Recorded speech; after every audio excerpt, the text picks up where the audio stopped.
रही है। और मैं दावे से कहता हूँ इतना काम करेंगे कि सामंती ताकते, पूंजीपतिवादी ताकते ध्वस्त हो जाएगी। कोई बोलने के लिए तैयार नहीं था। भीम आर्मी ने झंडा डंडा पकड़ा और साफ साफ कहा कि बर्दाश्त नहीं करेंगे। सर, अभी 2 सप्ताह पहले ही छपरा के अंबेडकर कल्याण छात्रावास के बाहर एक पोस्टर लगा जिस पर लिखा कि चंद्रशेखर आजाद इस देश के लिए खतरा है, चमार भारत छोड़ो, चंद्रशेखर आजाद भारत छोड़ो। कैसे देख रहे हैं उस बयान को? चंद्रशेखर आजाद एक ब्रांड है। किसका ब्रांड है? वो गरीबों का, शोषितों का, वंचितों, किसानों का ब्रांड है और इस देश की सबसे बड़ी आबादी का ब्रांड है। लेंगे सर, चुनाव है तो अलायंस के साथ आप लोग चुनाव मैदान में लड़ेंगे या फिर विदाउट अलायंस कहीं लड़ेंगे? देखिए, हम डॉक्टर अम्बेडकर के लोग हैं, काशीराम के लोग हैं। अभी हाल ही में सर चिराग पासवान के साथ संसद भवन के बाहर चंद्रशेखर आजाद की तस्वीरें काफी वायरल हुई। लोग कह रहे हैं लगता है चुनाव से पहले खेला होने वाला है। क्या कुछ ऐसा चल रहा है आप लोग के बीच में? भाई ये तो चिराग भाई तय करेंगे। देखो दोस्तों, अभी हमारी मौजूदगी बिहार की राजधानी पटना में है और आपको बता दूं कि भीम आर्मी के राष्ट्रीय अध्यक्ष विनय रतन सिंह जी आज 21 फरवरी से पूरे बिहार के दौरा पर हैं और आपको बता दूं कि बहुजन भाईचारा सम्मेलन ये हर जगह कर रहे हैं।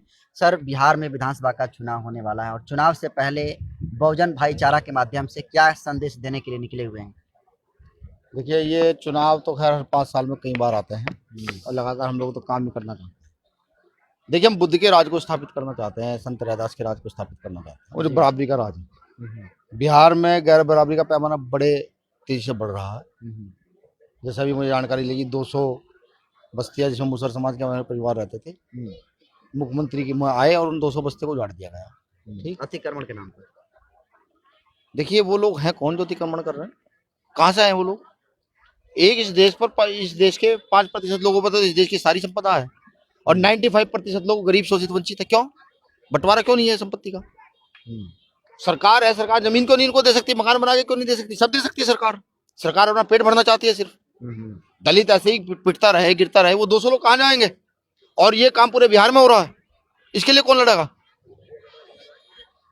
ये बहुजन भाईचारा सम्मेलन के साथ साथ ये सम्मान बचाओ सम्मेलन भी है, ये अधिकार बचाओ सम्मेलन भी है, ये जन जागृति अभियान भी है। ये डॉक्टर अम्बेडकर के आंदोलन को, बुद्ध के आंदोलन को, रैदास के आंदोलन को, कबीर के आंदोलन को और काशीराम साहब के आंदोलन को आगे बढ़ाने की एक प्रक्रिया है जिस काम को बीमारी बड़ी मजबूती से कर रही है। और मैं दावे से कहता हूँ इतना काम करेंगे कि सामंती ताकते, पूंजीपतिवादी ताकते ध्वस्त हो जाएंगी हमारे कार्यकर्ता को सामने, हमारे पदाधिकारी को सामने।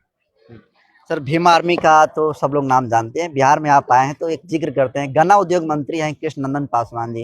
वो कह रहे हैं कि भीम आर्मी जो है देशद्रोही संगठन है, विदेशों से पैसा लेती है और ये बरगलाने का काम करती है। तो कैसे देखते हैं उनके इस बयान को? देखिए, मुझे लगता है कि हमारे जो मंत्री जी हैं वो सोए हुए हैं। अभी उन्होंने जो है क्रीम खाई है डॉक्टर अम्बेडकर की वजह से, आज वो वहाँ बैठे हुए हैं। वरना एक समय ऐसा भी था कि चौखट छोड़िए इस गेट से बाहर खड़े होते थे और अभी भी उनका कहिए ना वहाँ। भाई हमारी जो समस्याओं पर बात रखे वो, हम देशद्रोही हैं नहीं है वो प्रमाण नहीं दे सकते ना। बीजेपी क्या है ना वो, तो बीजेपी, अरे बीजेपी वाले तो सब कोई देशद्रोही बताते हैं। वो हमारी समस्याओं पर तो बात रखें। हमारे यहाँ से घर तोड़े जा रहे हैं, हमारे पास जमीनें नहीं है, हम पन्नी के घर में रहने के लिए तैयार है। बिहार में पन्नी के घर में लोग रहते हैं कि डंडा बांध के पन्नी ऊपर नीचे लगा के रखते हैं, उसमें रहते हैं, उस पर बात रखे। वो उनकी हिम्मत नहीं है ना, उनकी इतनी हैसियत है कि वो इस बात को रख देंगे। ठीक, यहाँ अभी हमारे बच्चे राकेश पासवान की हत्या हुई थी ना, एक निडर बच्चा था, राकेश पासवान की हत्या हुई, कोई बोलने के लिए तैयार नहीं था। भीम आर्मी ने झंडा डंडा पकड़ा और साफ साफ कहा कि बर्दाश्त नहीं करेंगे। तो मंत्री जी का शायद दिमाग ठीक नहीं है और अगर दिमाग ठीक है तो हमारी शिक्षा चिकित्सा पर बात करें, बेरोजगारी पर बात करें। हमें थोड़ी जमीन बिहार में दिला जिससे हम अपने घर मकान बना सके, उस पर बात नहीं करेंगे। सर, अभी 2 सप्ताह पहले ही छपरा के अंबेडकर कल्याण छात्रावास के बाहर एक पोस्टर लगा जिस पर लिखा कि चंद्रशेखर आजाद इस देश के लिए खतरा है, चमार भारत छोड़ो, चंद्रशेखर आजाद भारत छोड़ो। कैसे देख रहे हैं उस बयान को? राहुल राजपूत करके कुछ ऐसा नाम था। देखिए, मेरे पिताजी की बात कहा करते हैं कि जुओं के डर से रजई नहीं फूका करते। ठीक है, ये रेंगती जुएं जो हमारे आंदोलन का मुकाबला ना पहले कर पाई ना कभी आज कर पाएंगे। ये अब नहीं, ये इतिहास कहता है। सम्राट अशोक पर से चले जाइए, चंद्रगुप्त मौर्य से आ जाइए लेकर के लास्ट तक, कभी ये मुकाबला कर ही नहीं पाए। एक पोस्टर हमारी दिशा दशा थोड़ी बदल देगा। और रही देशद्रोह की बात, इसके बाद उसके बाद हमारे लोगों ने देशद्रोह जब नहीं किया, जब यहाँ लोग अंग्रेजों के तलवे चाट रहे थे। मैंने कहा ना हमारे रेजिमेंट के लोगों ने जी 42 से पहले जो है बर्मा युद्ध कर कर आए, कि उस जंगल में युद्ध करने गए थे कि जहाँ का मच्छर भी इतना मोटा था कि वो लकड़ी में छेद कर देता था, लेकिन मेरी कौम के लोग वहां लड़ने के लिए गए, जीत कर आए। लेकिन अंग्रेजों ने देश के खिलाफ लड़ने के लिए कहा, मना कर दिया, आजादी की फौज के साथ लड़ पड़े। समझे? तो हमारी देशभक्ति का प्रमाण देने की किसी को जरूरत नहीं है, और ये लोग प्रमाण मांगेंगे नहीं। चंद्रशेखर आजाद एक ब्रांड है। किसका ब्रांड है? वो गरीबों का, शोषितों का, वंचितों, किसानों का ब्रांड है, और इस देश की सबसे बड़ी आबादी का ब्रांड है। इस देश में गरीब, शोषित, वंचित किसान 90% से ज्यादा की संख्या में है। समझे? चंद्रशेखर आजाद, बाबू जगदेव प्रसाद कुशवाहा के नारे पर सबसे ज्यादा सूट बैठते हैं कि 100 में 90 शोषित है, शोषित होने लड़का रहा है, जल जंगल जमीन में 90 बाग हमारा। ठीक है, उसकी लड़ाई चल रहे हैं। आप समझिए ना, जब भाई आप अपने अधिकार मांगते हैं, डॉक्टर अम्बेडकर ने अधिकार मांगे, उनको क्या कहा गया? काशीराम साहब ने अधिकार मांगे, उनको क्या कहा गया? हम अधिकार मांग रहे थे, उनको क्या कहा जा रहा है? गालियां दी गई। हाँ, यही तो बात है। तो भाई अधिकार तो मांगेंगे, तुम जो मर्जी करना करो। एक आखिरी सवाल लेंगे सर, चुनाव है तो अलायंस के साथ आप लोग चुनाव मैदान में लड़ेंगे या फिर विदाउट अलायंस कहीं लड़ेंगे? देखिए, हम डॉक्टर अम्बेडकर के लोग हैं, काशीराम के लोग हैं। हमारे यहाँ लोकतांत्रिक व्यवस्था है। जब बिहार में चुनाव है तो बिहार की ये जो कमेटी हमारी है, पार्टी भीम आदमी की, ये बैठ के डिसाइड करेगी इनको कैसे लड़ना है। देखिए सर, एक मेरे साथी पत्रकार हैं, वो पूर्व डिप्टी सीएम तेजस्वी यादव से सवाल पूछे चंद्रशेखर आजाद को कि आप उनके अलायंस में शामिल करेंगे या नहीं करेंगे, तो उनका कहना था कि अगर सब लोग जो बाहरी लोग हैं आकर बिहार में चुनाव लड़ेंगे तो हम कहाँ लड़ेंगे फिर चुनाव?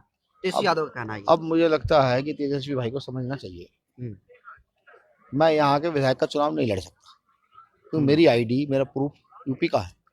मैं यहाँ चुनाव लड़ने के लिए, यहाँ की पार्टी तो उत्तर प्रदेश की है, समझे नहीं? पार्टी तो भारत की है। ठीक है, और पार्टी जो है लोकतंत्र के तहत है, वो संविधान के तहत पार्टी आती है, संविधान के तहत ही पार्टी बनती है। लोकतंत्र में ही ये प्रावधान है, और लोकतंत्र में और संविधान बिहार पर अलग, यूपी पर अलग, मध्य प्रदेश पर अलग नहीं है। कॉन्स्टिट्यूशन में समानता सभी को है, लोकतंत्र का अधिकार सभी को है, पार्टी बनाने का अधिकार भी सभी को है। ठीक है, लड़ाई विचारधारा की, आप ये समझिए, लड़ाई पार्टी ने विचारधारा की है। आप शोषित वंचित की विचारधारा पर चलेंगे तो वो बिहार हो, छत्तीसगढ़ हो, झारखंड हो, यूपी हो, हिमाचल हो, कोई सा भी स्टेट हो, वो लोग एकजुट होंगे। समझ रहे? और मैं जिस बात में वो था उसमें आपने मुझे घुमा दिया है। जब तक मैं यहाँ की नागरिकता नहीं लूंगा, यहाँ की मेरी आईडी नहीं होगी, जब तक मैं यहाँ विधायक के चुनाव सरपंच का भी नहीं लड़ सकता। समझ रहे हो? तो जब चुनाव होंगे तो यहाँ लड़ेगा कौन? ये लड़ेंगे, वो लड़ेंगे, बिहार के लोग लड़ेंगे ना। ठीक, मुझे लगता है तेजस्वी भाई को ये महसूस हो रहा है कि मजदूर किसान खड़ा हो जाएगा, और इनकी जो बहुत सारी जातियां हैं ये जब इकट्ठा हो जाएंगी, ये पिछड़ों के साथ मिला लेंगी, और ये आडंबर को छोड़कर विज्ञान की जब तर्क की बात करेंगे तो उनकी राजनीति कहाँ जाएगी? तेजस्वी यादव को समझने की जरूरत है। भाई हैं, बड़े भाई हैं, समझना चाहिए।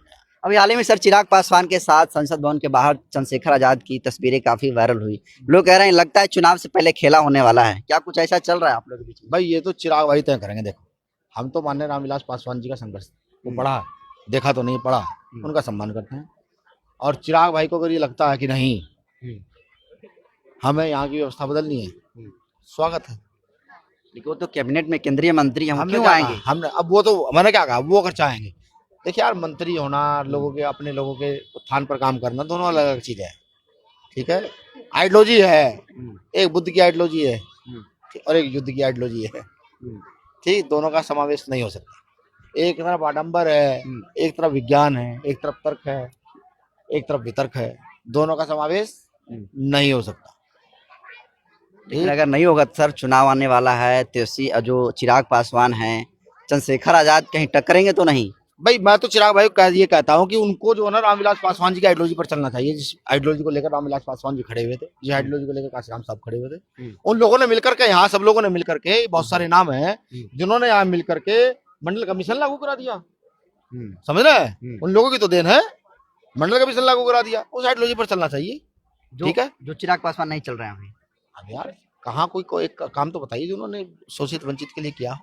इतनी हत्याएं, कितने बलात्कार बिहार में हो रहे हैं, कितने की आवाज उठाइए। अभी हाल ही में उनके पिताजी रामविलास पासवान की ये औरंगाबाद में मूर्ति को तोड़ दिया गया, कुछ उनका बयान नहीं है। गलत किया जिसने भी ये किया, लेकिन चिराग पासवान को तो बोलना चाहिए। मैंने क्या कहा, मैं उनकी बात ही नहीं करता। रामविलास पासवान जी महापुरुष है हमारे, गलत किया जिसने ये किया, और अगर हमें पता लगे तो जेल भिजवाएंगे, बिल्कुल 100%, किसी कीमत पर नहीं छोड़ेंगे। हम अपने महापुरुषों का अपमान किसी सूरत में बर्दाश्त करेंगे नहीं। हम रहे ना रहे, महापुरुष का अपमान ना बर्दाश्त था, ना है, ना रहेगा। चलिए सर, चूंकि बहुजन चैनल, सर एक आखिरी सवाल 1 मिनट लेंगे। एक बहुजन चैनल मेरा तो इस सवाल में सब लोग पूछ रहे हैं कि छत्तीसगढ़ में कल चंद्रशेखर आजाद का प्रोग्राम था, वो नहीं पहुंच पाए, तो क्या वजह रहा उसके पीछे का? अरे भैया आप समझिए ना, सरकारी अमला तक लग जाता है। सीएम हाउस का घेराव था। अरे सीमा तो घेरा गया, हम्म। वहाँ देखो कितने, लेकिन वहाँ चंद्रशेखर आजाद ही नहीं पहुंच कई पाए। हजार चंद्रशेखर आजाद वहाँ थे, आपको शायद अंदाजा नहीं है। हम्म। चंद्रशेखर आजाद कोई नाम थोड़ी रह गए यार, यहाँ हर वो व्यक्ति जो लड़ने की क्षमता रखता है वही चंद्रशेखर आजाद है। आप देखेगा वहाँ, गौर से देखिए उन वीडियो में, आपको हर चेहरे में चंद्रशेखर आजाद दिखेंगे, लड़ते हुए दिखेंगे। ठीक है सर, शुक्रिया सर। तो देखिए, विनय रतन सिंह थे और तमाम मुद्दे पर इनसे बात हुई, कैसा देखते हैं कमेंट कर दीजिए। बहुत बहुत धन्यवाद।